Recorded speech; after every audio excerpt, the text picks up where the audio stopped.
Hello, and welcome back to the Low to High podcast. I'm one of your hosts, Ann Evans, and I'm here with my co-host today, John Sullivan. Say hi to the people, John. Hello, people.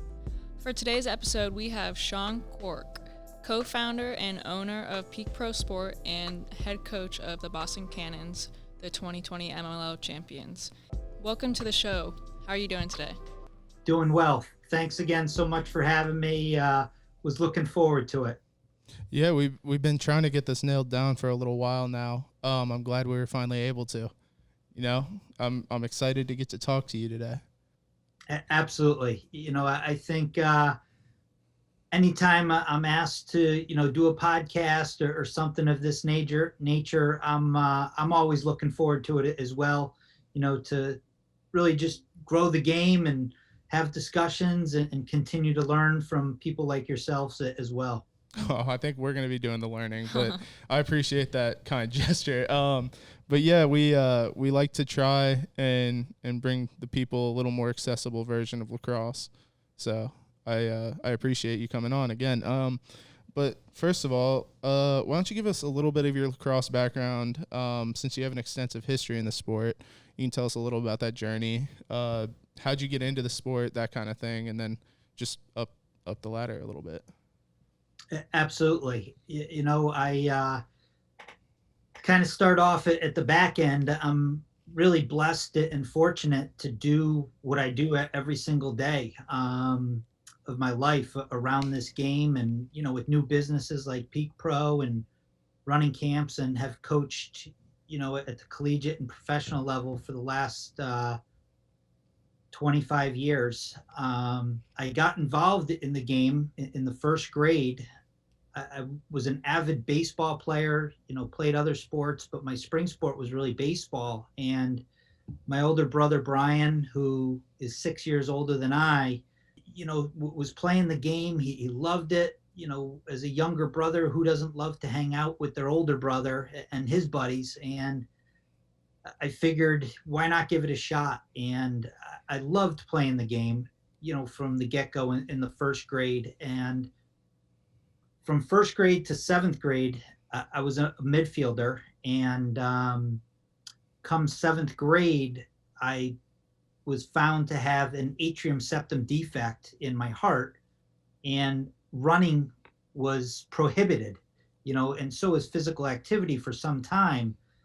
And I was never really a big runner, or a very good runner at that. So I tried to play goalie, and again, going back to my brother, he's 6 years older. Now he and his buddies had somebody to shoot on and fire the ball at and everything else. And I fell in love with the position even more so than the game at that time, because it was like a craft to me. There was a lot of pressure. I've always liked having pressure on me. You were a leader in there at a pretty young age playing that position. And by the time I got to high school, I was playing for Paul Adams in Cheshire, Connecticut. And honestly, that's where I found that I wanted to be a coach someday, just because I saw the passion that he had, what he did for his players. He changed my life as a lacrosse player a little bit, but more as a man, a young man then, in so many ways. So I was starting to get recruited, and recruiting looked a lot different than it does today with these showcases and that sort of thing. And he had went and played, Coach Adams played lacrosse and football at Springfield College. And I looked at a number of schools, had different opportunities, and I chose Springfield because of their academic programs. It's a big phys ed, it's a big coaching school, and they had a tremendous program. So that was the place that I selected for all the right reasons. And my 4 years there were amazing. I got to work in camps for Coach Bugby, and that's kind of where my passion grew for coaching and the love for the sport even more. I made so many connections while I was there with college coaches, and our teams had a lot of success. We won a national title. We played in another national title that we lost in. But the thing that, you look back at is those relationships and the people along the way that you interacted with. And so many of my teammates I talk to literally every day still, those that are coaches and those that aren't coaches. And it's just been, a dream come true to have the experiences I had. When I left Springfield as a player, I ended up coaching there for a couple years and got my master's degree in athletic administration. And after 2 years, I moved on to Endicott College, where I was the head coach for 18 years. Kind of built a new program. The program was 2 years old when I had gotten there. And after 18 years, program had a lot of success in Division III because of my assistant coaches and great players that I had in the program. And then, ironically enough, I stepped down to take a break from coaching and focused a lot of my attention on being an associate athletic director at Endicott and my family at home. And that summer, late in the summer, the Boston Cannons job opened up, and the general manager and the president were both Springfield alums, and we had a cup of coffee, and here I am 5 years later, still coaching the Cannons, and also the director of player personnel. So, a pretty steady path in terms of just loving the game and being connected to a lot of people that have meant, and certainly to this day mean, a great deal to me, that I've learned a lot from. I kind of opened up with that. You're constantly learning. And I think that's something, that I treasure every day as a coach and as a professional and somebody that has started businesses and run businesses and that sort of thing. Wow. That was a pretty extensive answer. Yeah. Yes. Yeah. I mean, we did ask for a lot in one question, but, you really nailed the answer.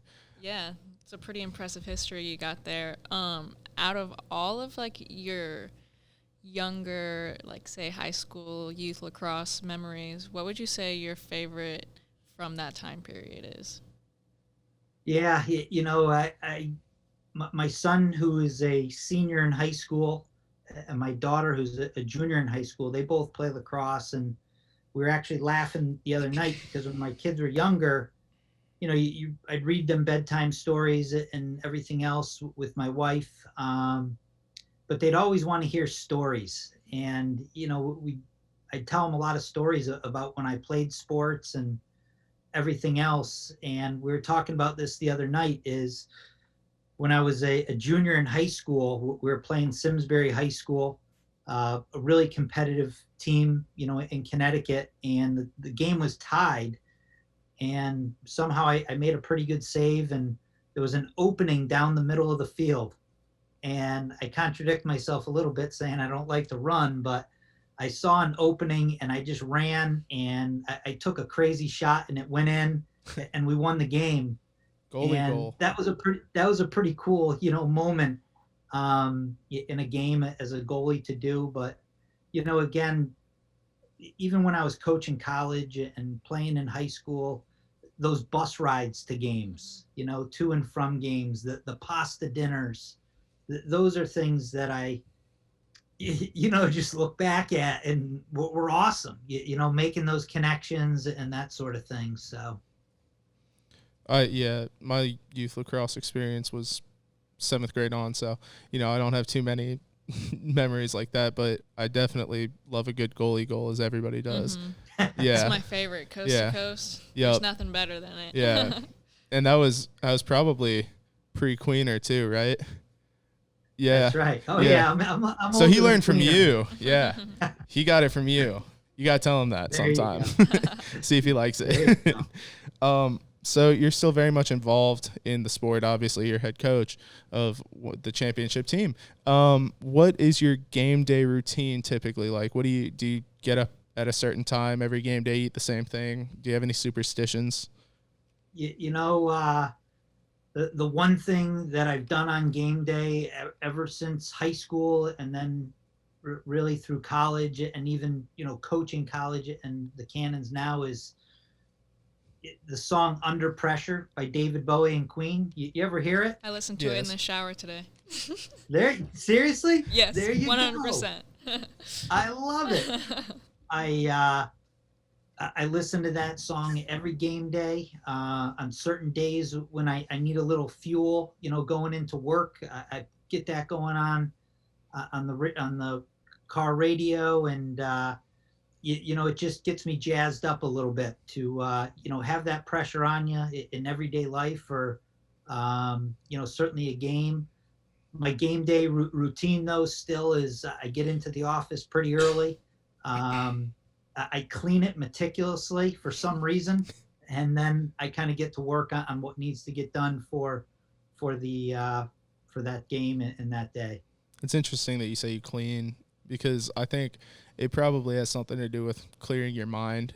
Cleaning's not exactly a focused task. Like, you have to really put your all into it, but you just are able to put papers there and there and then clear your mind and get ready for it. So that's an interesting, I've never heard anybody say they like clean their office or anything pre-game, but I like thinking about the science behind why people do things and stuff like that, and that makes a lot of sense.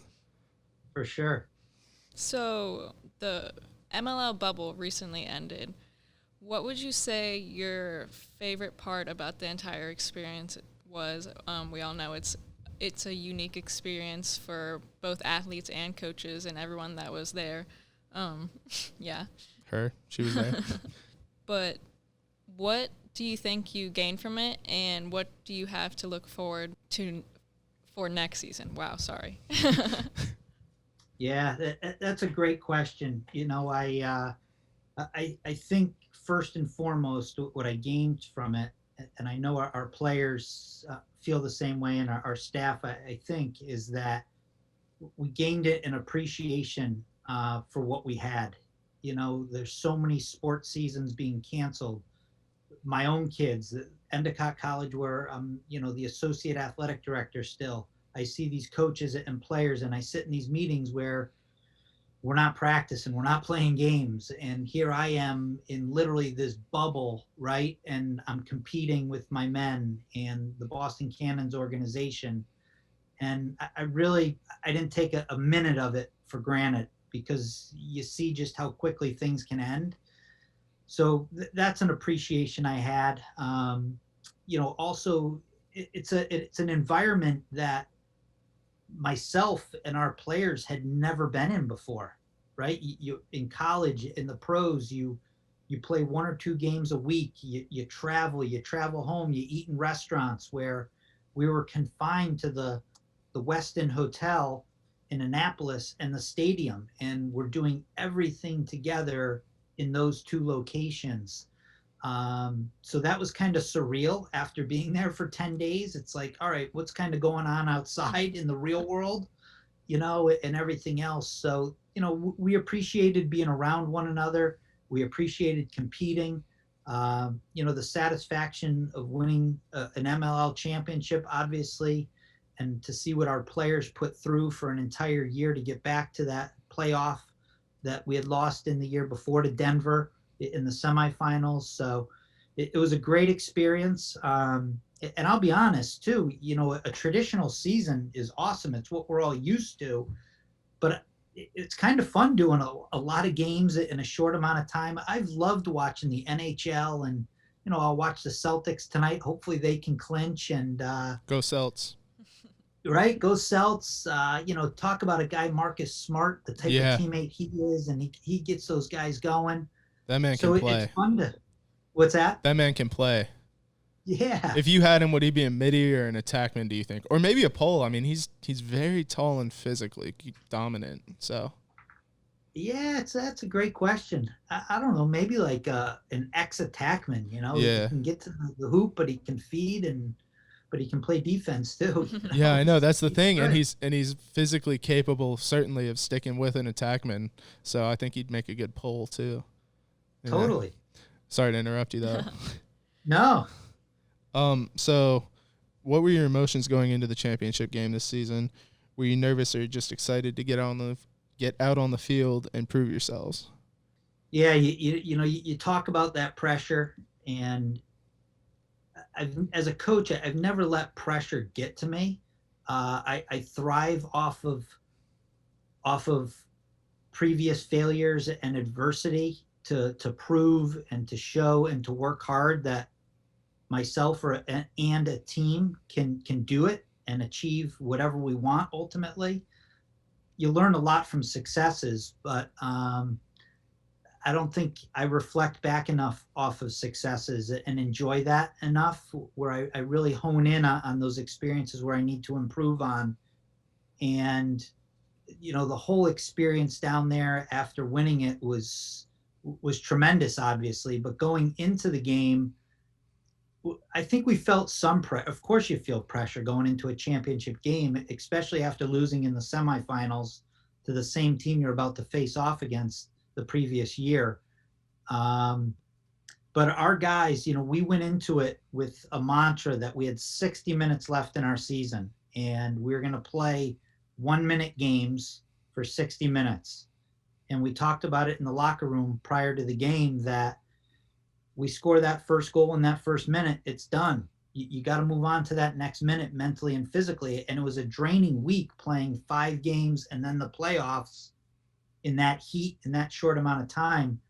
So I thought if we could get our players really mentally dialed in and have a mental edge that could just take over their physical side of themselves, we were going to have a great shot. And our guys bought in 100%. I'd say 56 or 57 minutes out of that 60, our guys were spot on. There was a 3-minute run in the third quarter where Denver scored 2 or 3 goals, and they were putting the pressure on, but our guys responded unbelievably to dial back into that next minute that we had to play. So, I remember it when they made that run, and I was like, oh, it's gonna be a comeback. But no, you guys were on top of it the whole time.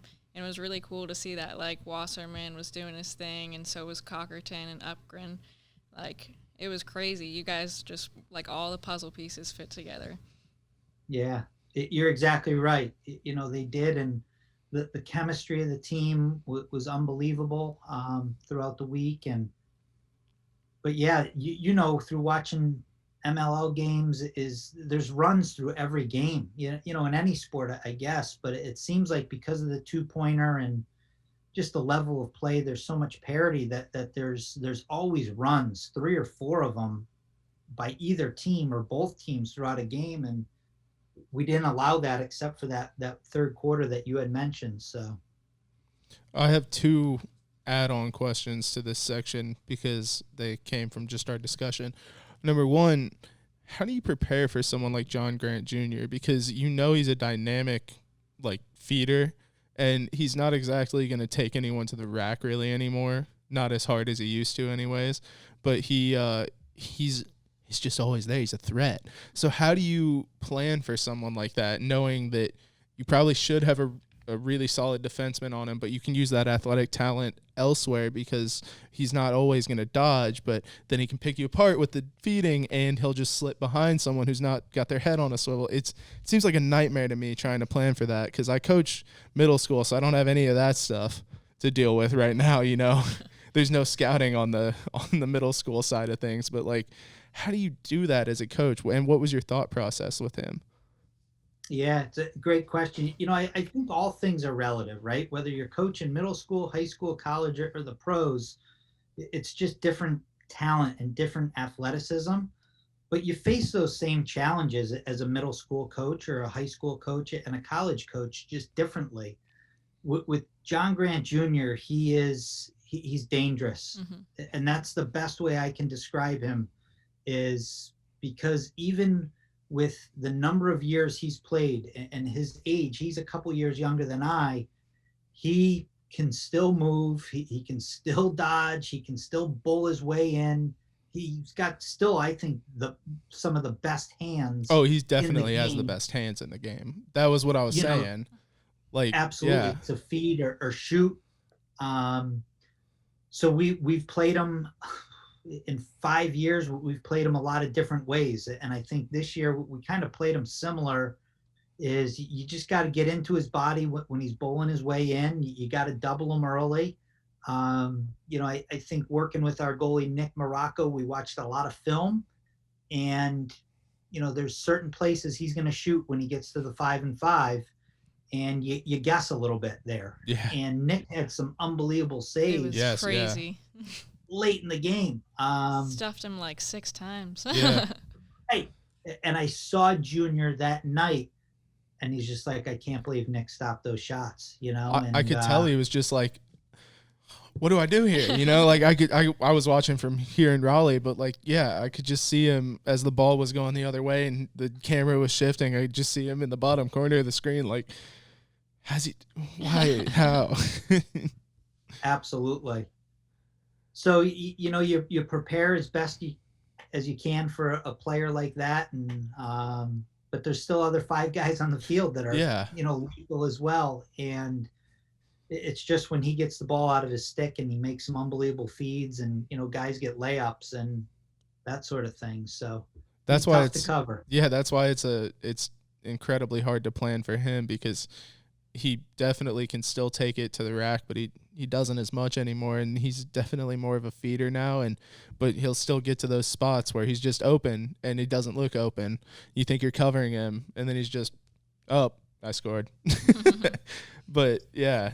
And then my other question for you as a college AD or assistant AD, do you think a college bubble is ever possible? I know probably not at the D3 level. There's not enough funding for it, but at like the D1 level, do you think a bubble would be possible, considering online classes is mostly what's happening now and every kid almost has a laptop? You know, I think it's feasible to a degree, not quite as much as where the pro sports were, but Yeah. if you know, particularly if college basketball can get there, they've already talked about possibly having, you know, maybe minimizing it from 64 teams to possibly 32 teams, and doing a shortened type of playoff or season like that. But it's hard. You know, at Endicott here, we're trying to create our own bubble where, you know, students can go off campus and that sort of thing, but they're not allowed guests. We're discouraging students to go home until Thanksgiving. So to kind of keep it, we're testing once a week all of our students and faculty and staff. That's That's a big commitment. So, you know, so you can kind of create that bubble a little bit within it, but it's, who knows? I don't have all the answers. Dr. Fauci does. Yes, exactly. But you, I mean, you can't control the other colleges either, and you can schedule people who have rigid testing and stuff like that, but there's always the risk that on the way there they stop at the bus stop and somebody touches the handle and doesn't use hand sanitizer. So, you know, it's like, it's just, it's literally, it's the grain of sand in like a computer, you know, it's just, it can happen. Absolutely. Yeah. So I was just curious if you ever thought that could be a possibility for our sport, because everybody wants college lacrosse. Like yeah, I mean, we got a brief like 4 weeks of lacrosse this summer. It was awesome, but I missed the whole last season, man. Like I need it. I need my dose. So. So I think we're going to move on to some questions about PeakPro. First off, why don't you just start by giving the PeakPro tagline? Like, what is it you guys do that some listeners might be unfamiliar with? Yeah, you know, with PeakPro, really started to formulate it a year and a half, 2 years ago, with really just starting with a goalie shaft, and being a former goalie, and Nick Morocco, who co-founded the company with me, I was starting to work with some manufacturers and develop a carbon shaft for goalies that's 32 inches long, had a number of prototypes made, and I was shooting on Nick, you know, maybe a year or so ago at the stadium, and I brought one of the prototypes. I brought a carbon composite and a carbon, and I said, hey, you want to just try this out? Tell me what you think. And he's like, wait a minute, can I use this season? Yeah. He absolutely loved it. And that's when, you know, he and I talked a lot about that before that, just with goalie gloves and equipment and who's making these things and who's buying it and where the market's at and everything else. And he and I, you know, literally stayed at the stadium for hours and just talked about it. And long story short, we started to manufacture and produce carbon shafts, carbon composite, and a really heavy duty alloy shaft.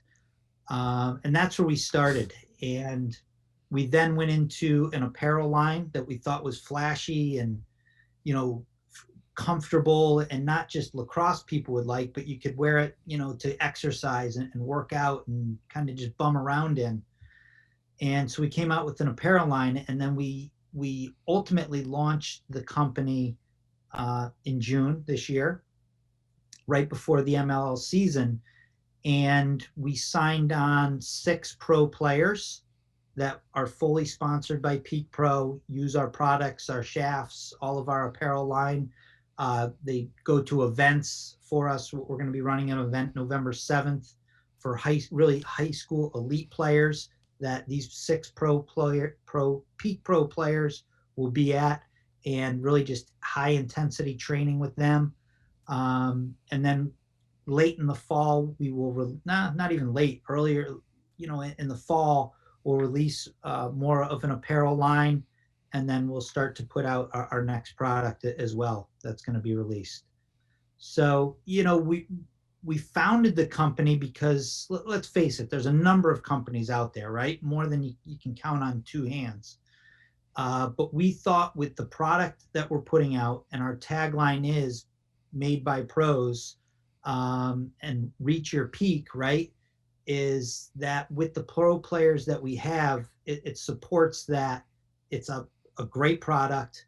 It's very reasonably priced. And the look of it is simple and really strong, and the consistency's there. So we're excited about it. We're not growing too fast. We really want to get these products and apparel line out there and have people see it, and then we'll continue to grow from there.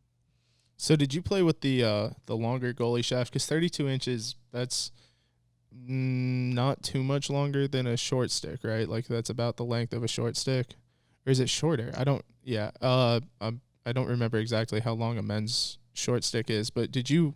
Because I know usually goalies that are around your time period that played with the longer shaft. So did you cut it down back then too? Yeah, so a regular, as you were mentioning, an attack midfielder shaft is 30 inches. Defensemen are 60 inches. So we have that full line out there as well for all those players. And then the goalie shaft specifically is 32 inches. So, when I was playing, they had a 40-inch shaft. I would cut it down to about 35 inches, and it was still a bit long, but that's what everyone played with. Yeah. And the reasoning was because the pockets weren't as deep in the stick, and it was easier to get a lot of distance with a longer shaft. As technology and the stringing and everything else has developed, a lot of goalies are using, still some prefer, a 35, but most goalies you see at the college, high school, elite goalies, the pro level, are using a 30 to 32-inch shaft. Yeah, because I had always seen the videos with the really long sticks, and I was confused as to why, but that makes perfect sense. It's also probably easier to control it a little bit as it sits up higher, and you can push it and have it go farther. Yeah, that makes a good bit of sense. Yeah. So being a new company, what is it like breaking into the world of lacrosse where brand loyalty is a huge factor? Absolutely. It's challenging. And I think the biggest thing that Nick and I, and others in the company have done is to get out there and tell our story, right? As to why these products, why this apparel line, and why we started the company. Because there are a lot of companies out there. And you look at it even just outside of lacrosse, different shoe companies or apparel companies. People have, like you said, that brand recognition that they just go to and go to and go to. For years, I wore a certain type of sneaker. And when I started working and coaching for the Cannons, we were New Balance sponsored. Yeah. And I started wearing New Balance sneakers.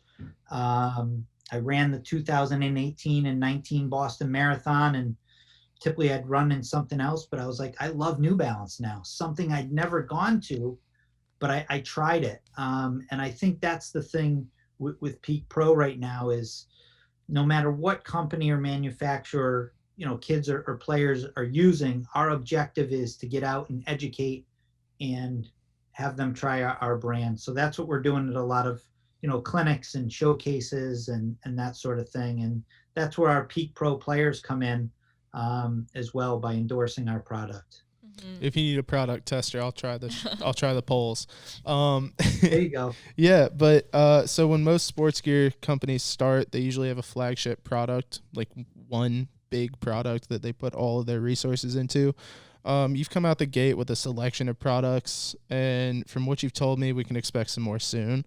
Would you consider yourselves a hard goods company with an apparel section to go alongside for promotional purposes, or are you guys trying to push into the world of companies like Nike who make pretty much everything? Yeah, it's a great question. The shafts are definitely our main product, and then the apparel line to go with it. But as I said, I don't anticipate us getting into, shoes and things of that nature. Could I see us getting into other hard goods like gloves and chest protectors and things of that nature? Definitely, I think we could. And I think there's other things that we're working on right now that the lacrosse community has never even seen. Training tools for middle school, high school, college, and pro players that are really cool. So we're going to keep it pretty tight, but definitely expand the apparel line as well. Cool. Yeah. I just, I know that was kind of a big question, but you guys have a fair selection of apparel and gear out there right now, and it all looks good. So, I think you're coming for that brand loyalty. When's the woman's head dropping? It's just a good question. Nick and I have been talking about women's apparel. The shafts, our shafts can be used on women's stick, obviously, but the women's apparel is coming this fall. Awesome. Nice. I'll have to snag some. Yeah, Anne's getting a sweatshirt for sure. So, without giving too much away, what can consumers of your fine product be looking forward to in the near future? I'm sorry, what could they be looking forward to in the near future? Yes. Without giving too much away. Is it going to be plastic or carbon? That's a good question. I'll leave you with this. It'll be plastic. And it'll be electronic. Ooh. That actually adds way more questions than I could have. Unless it's like a ray gun, a radar detector, something like that. Yeah. Not ray gun, a radar detector. Ray gun. Yeah. If it's a ray gun, that'd be really cool, although unexpected. So, all right, we'll start with segments now. It can't be you, but who's your favorite defensive player of all time and why? Favorite defensive player of all time? It can be a goalie or a pole or like a short stick D midi. Yeah, Paul Schmoller, who was a 4-time All-American goalie at Cornell, 2-time gold medalist for the world team. Talk about a gentleman who transformed the goalie position and was an idol of mine. And as I said, started working camps, just became a mentor and a dear friend to me, and passed away several years ago of cancer. And he's just somebody, that I always look to it as kind of my go-to guy to emulate in terms of the goalie world. And, even as a coach, he was a phenomenal coach. Awesome. So our next segment is called the box score, and it's where you highlight your favorite offensive player of all time. I still go to the Gates.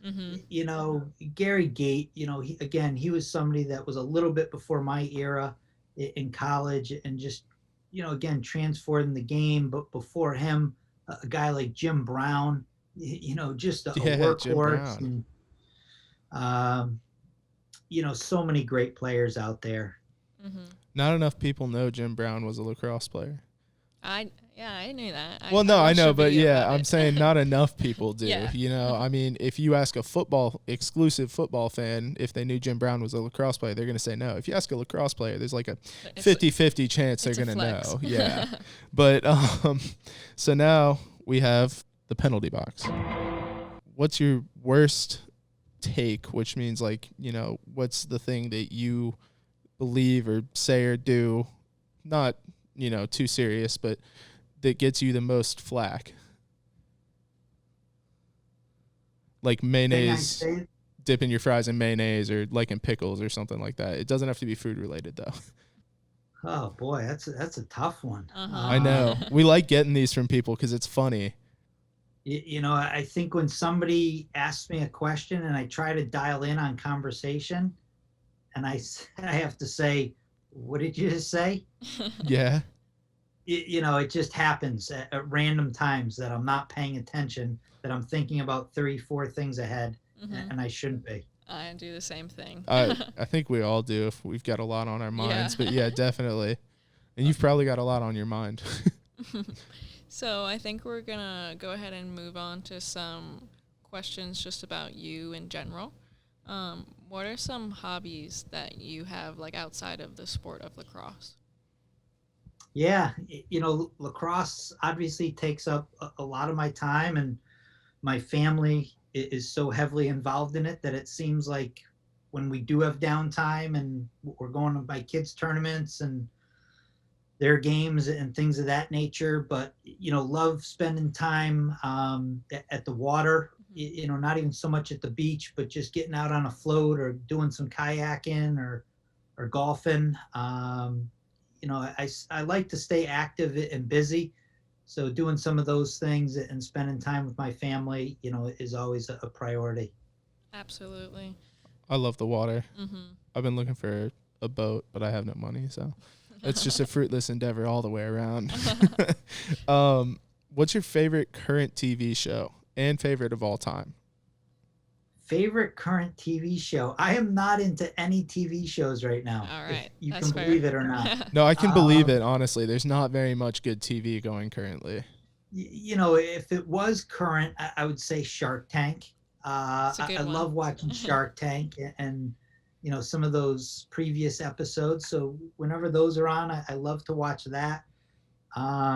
Favorite shows of all time, and you're both too young to probably even remember these, is the Brady Bunch and Gilligan's Island.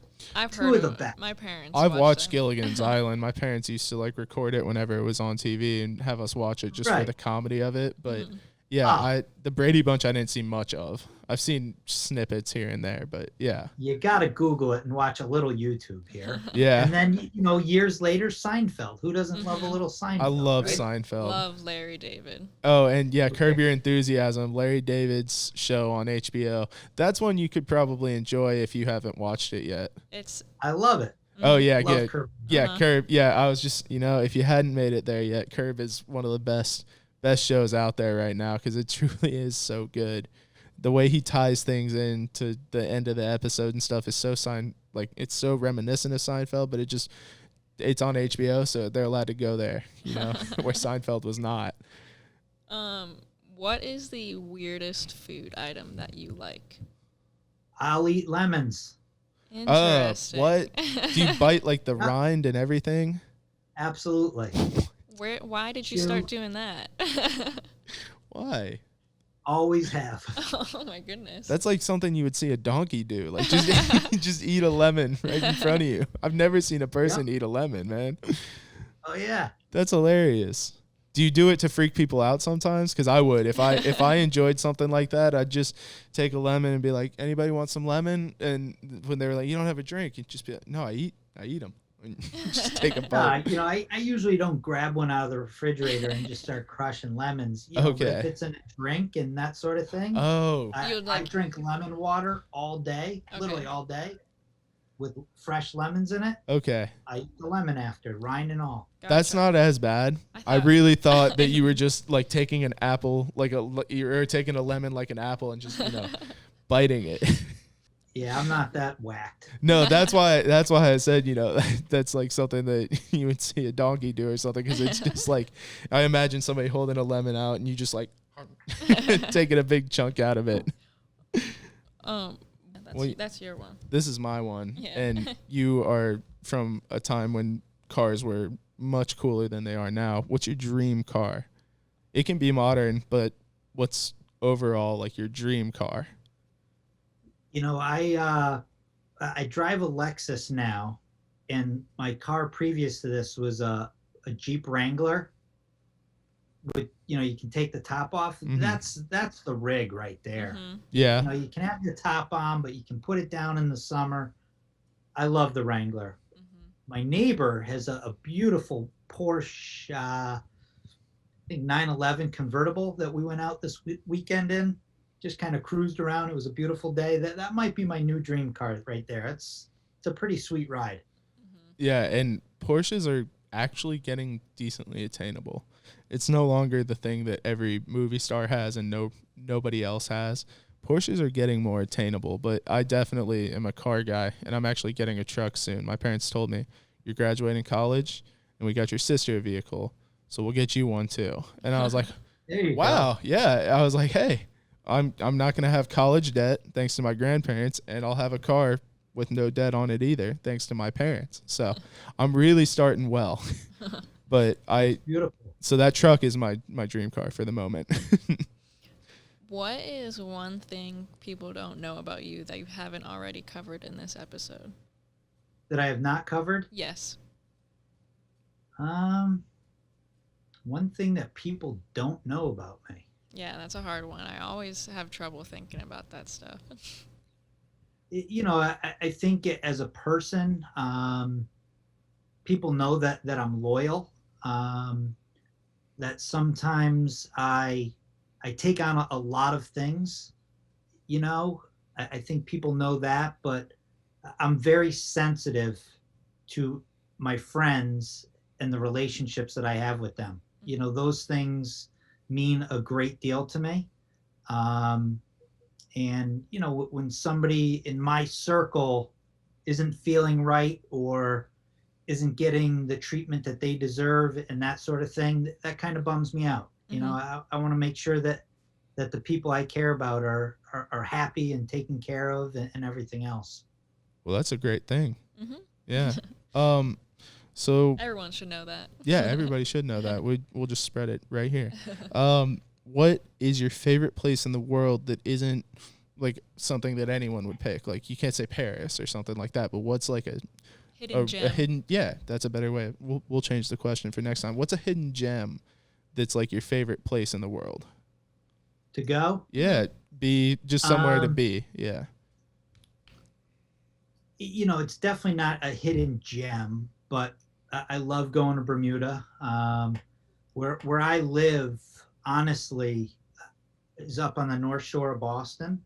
So the town I live in is like 8 miles from Boston, and it's actually an island. The name of it's Nahant. So there's like 4,000 people on it, and the most gorgeous beaches, sunsets, of the skyline of Boston. And it's a hidden gem. People know of Cape Cod and Nantucket and Martha's Vineyard, but Google Nahant, Massachusetts. It's a tiny little island that's connected by a causeway, a peninsula, basically, and it's a really cool gem out there. So. And you live there? And that's where I live. Yeah. We're gonna come visit. Yeah. Come visit. You're ever up in Boston? Yeah. Come visit. We're photographers too, so those skyline sunset pictures, we will take pristine. Those. We'll enjoy them. Awesome. Our last question for you today it's a tough one. What do you want your legacy to be when it's all said and done? It's an unbelievable question. I have a really good friend who, our wellness coach. She runs a business called Living Proof Wellness, and she always talks about this, and we've had a lot of discussions about this, is living your life how it would read as a eulogy, right? What do people want you to say? And it's very similar. So I've had these conversations before, and it's kind of morbid, but not really, right? I know that, whenever your time comes and it's over, to have people look back and say that you were the best version of yourself that you could be, you treated people with respect, that you were a great mentor and put others before putting yourself.